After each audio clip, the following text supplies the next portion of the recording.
Hello and good morning if you are watching me live.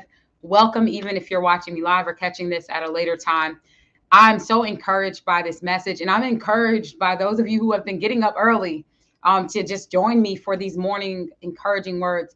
So, today I want to talk about when you're in that place where you know you're ready for that next step, where maybe you've been praying about increase in a certain area, or you've just been praying to sustain, to have peace of mind, to wake up each morning and not be overwhelmed or stressed around certain things. Or maybe you're not overwhelmed and stressed. Maybe you've just been in a place where you know that you're ready to step into more, or you're ready to take care of what you have access to on another level. So this year I've been talking about establishment. And if you did not catch the most recent message that I put out, go check that out because it's going a little deeper into First Peter 5:10. But today I'm going to be coming from Matthew 25. If you want to read along with me, and if you haven't done so, subscribe, especially if you're watching this on YouTube, or even if you're watching on a different social media platform. Follow, subscribe, get connected. My goal is to just get up in the morning with you all, and we will join and chat here in our live chat if you're watching this live. But I really believe in getting up early. And I've noticed so much of a change in my life when I started getting up early. And early is different for all of us. Some of us have different schedules, but it's really allowing yourself enough time to get quiet, enough time to feed your mind, enough time to outline your day before you have to be anywhere. So, no more rolling out of the bed and rushing, whatever time that looks like for you. But for me, it's 5 a.m. To stream these messages to you all. So, I just want to do that little that update, not so little, it's actually a big exciting update, that if you want to start being intentional about your mornings and starting your day off with power, then encourage you to be a part of this. Subscribe here, follow me here, so that you can get up in the mornings, and we have a community going in this comment section. So join the community, drop comments, leave a message if this is encouraging to you. So I'll be right back, and like I said, we'll be reading from Matthew 25, so you can go grab that, and we will get into today's message.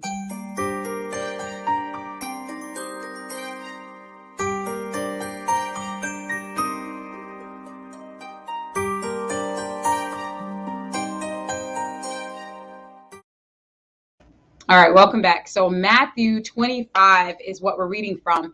And this is such a good message. You can read all of Matthew 25. I feel like I always tell y'all that, but read it for yourself. Get your own interpretation, because I know oftentimes, especially when we're speaking scriptures and reading the Bible, so many people will get caught up arguing over who interpreted this right and who did that right. So study yourself, study to show yourself approved, to understand these things for yourself. But this is the parable of the talents. I feel like I've shared this one before, maybe even several times, because it's just such an encouraging, powerful steps, like powerful blueprint and direction. So, for it's just like a man going, and it's talking about the kingdom of heaven. For it is just like a man going on a journey, who called his servants and entrusted them with his possessions.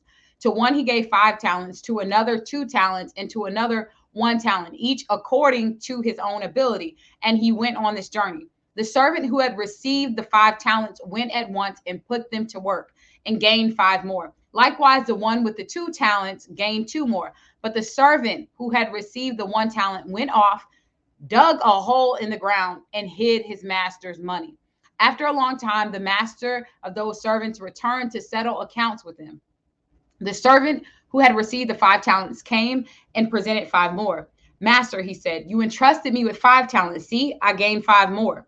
Well done, good and faithful servant. You've been faithful with a few things. I will put you in charge of many things, said the master. Enter into the joy of your master. The servant who had received the 2 talents also came and said, Master, you entrusted me with 2 talents. See, I've gained 2 more. His master replied, well done, good and faithful servant. You've been faithful with a few things. I'll put you in charge of many things. Enter into the joy of your master. Finally, that servant, the servant who had received the 1 talent and hid it, came and said, Master, I knew that you're a hard man, reaping where you have not sown and gathering where you have not scattered seed. So I was afraid. I went out and hid your talent in the ground. So see, you have what belongs to you. You wicked, lazy servant, replied his master. You knew that I reap where I have not sown and gather where I have not scattered seed. Then you should have deposited my money with the bankers, and on my return, I would have received it back with interest. Therefore, take the talent from him and give it to the one who has 10 talents. For everyone who has will be given more, and he will have abundance. But the one who does not have, even what he has will be taken away from him. Y'all read the whole thing. There's more before and after this, but I want to get into that because I feel like it's just such an encouraging and powerful. It's encouraging until you get to the weeping and gnashing of teeth when we haven't lived our life in the way that God has called us to live it. And I'm like laughing, and it's not funny. It's a very serious thing that we think we have all this time and we put things off and we hide our talents. We hide what God has called us to do. We hide where we're supposed to be showing up, but we expect increase. And on a more tangible level, because it sounds good when we read it in that way, but how do you apply it to your real life? I was thinking about this because I get to work with so many amazing entrepreneurs, visionary people, speakers, authors, just leaders in their industry. And what I find is that before people really start seeing results come in, before they start seeing like the up leveling, it never fails that their lifestyle changes. Their lifestyle changes. And what I mean by that is I've noticed most of the people that I'm working with, like it goes hand in hand. When their business starts growing, their fitness, they're taking better care of their health, their wellness, their surroundings are more organized. They are literally just good stewards over as many areas as possible in their life. And the fruit comes on top of that. So I want to just talk to you all about that this morning because, or this afternoon, whenever you're watching this right now, I want to talk to you about this because so often we can be praying for that next thing. We can be praying for increase. We can be praying for establishment, stability, and the increase. And there's nothing wrong with that. As we see, like our goal, I believe, is to increase your experience here on this earth, to be a vessel, to let your light shine before others so they'll see your good works and glorify your Father in heaven.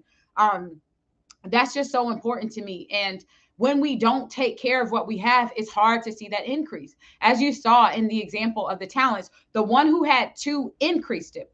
The one who had 5 increased it, and then they received even more.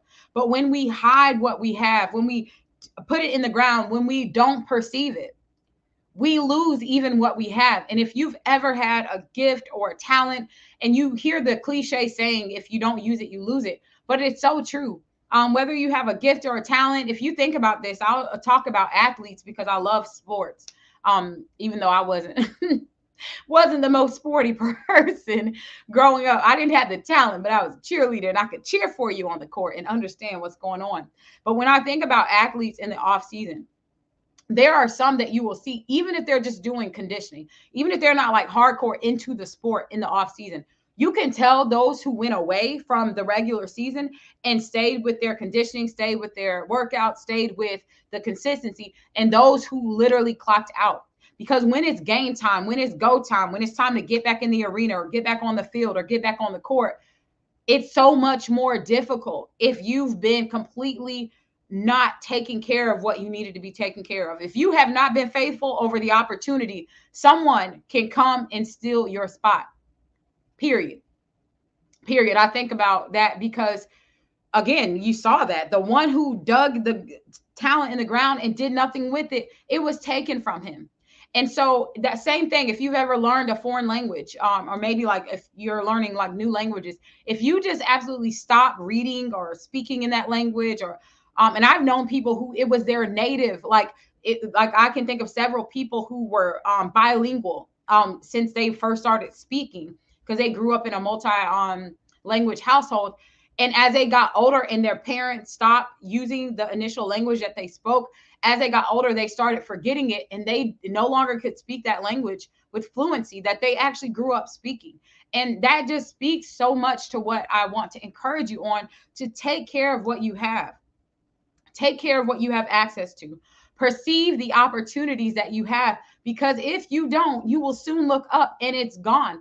And I think about this because when I was sharing this message, when it came to mind for me, I was just looking at certain things from a financial perspective and how I have, hate to admit it, but I do. I have a tendency to forget about certain bills. I will never forget times where I've walked in the house, get ready to hit that light switch. Lights are out. This was like years ago. I have my close friend and I talked about this because we were like, man, got to get on that auto pay or something.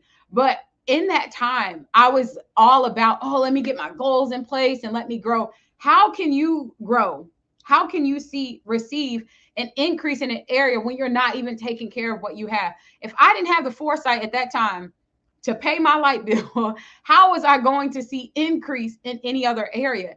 And when I think about that, I realize that so often when we think that things are being held up because of someone else, because of a hater, or because God's not listening to me, or whatever it may be, sometimes it's literally just a taking care of little stuff problem that we have.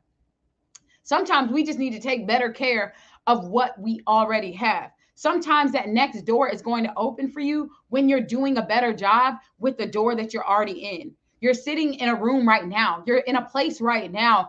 And if you're not taking care of it and you're not perceiving the value that you have and you're not adding value, that was the other thing that was so great about the 2 talent holder and the 5 talent holder. They added value, they increased it before more even came.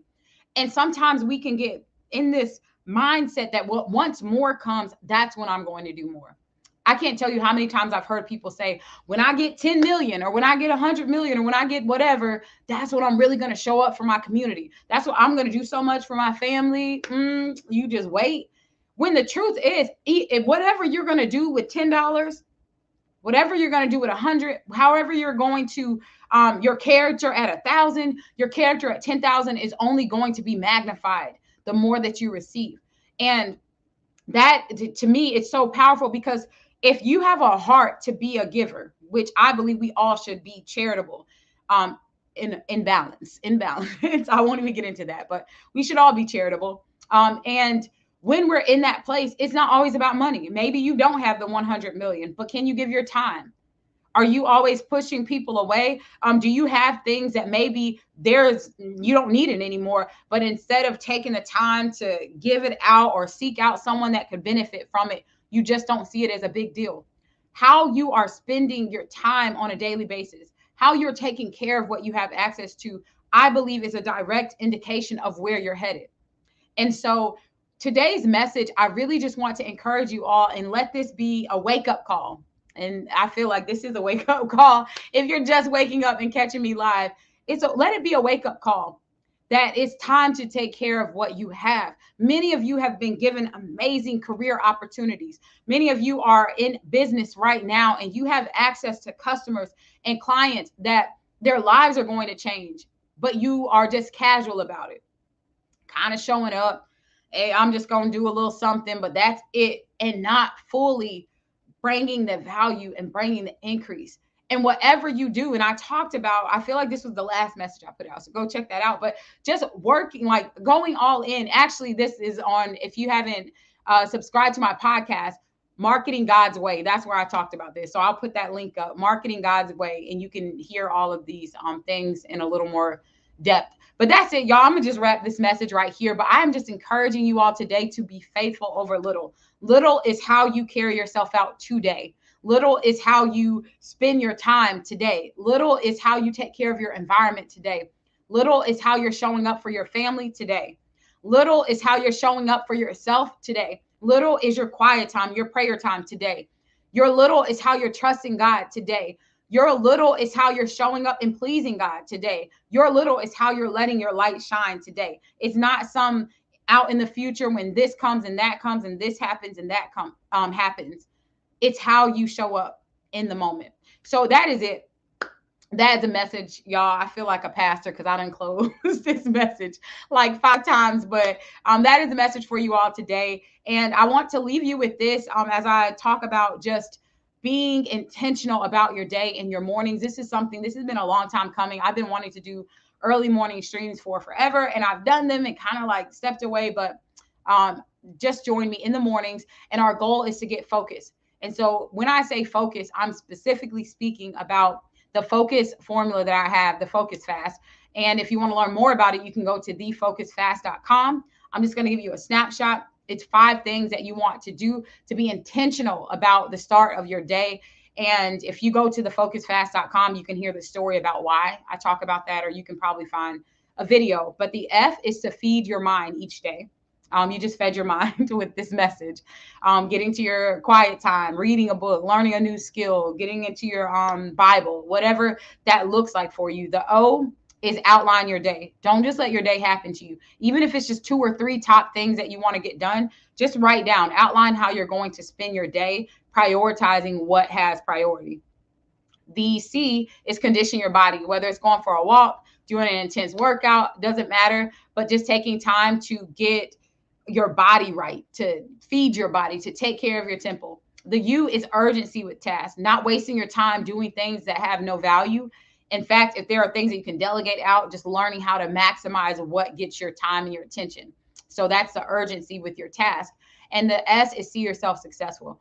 Get quiet. Write down your goals each day. Think about some of the things that matter to you. See yourself in a place of success. Start speaking life over your life, not just waking up complaining and letting your day happen to you. So that is a quick snapshot of what focus means. So it's time for us to get focused. Join me in the mornings. The earlier you get up, usually I'm done with those 5 things by like 8, 9 a.m. So it pays to get up early if you can, but do this according to your schedule. All right, y'all, that for real. I'm done. If you want to stay connected with me, you can do so across social media at Erica Empowers. Tell someone, tag someone. Don't forget, if you haven't, subscribe here. That is one of the best ways that you can support, and drop a super chat or something if you're on a live streaming platform that allows for that. Then hey, sow into the vision if you'd like to, or you can just go get books and things like that. All right, y'all, I'm out. Take care.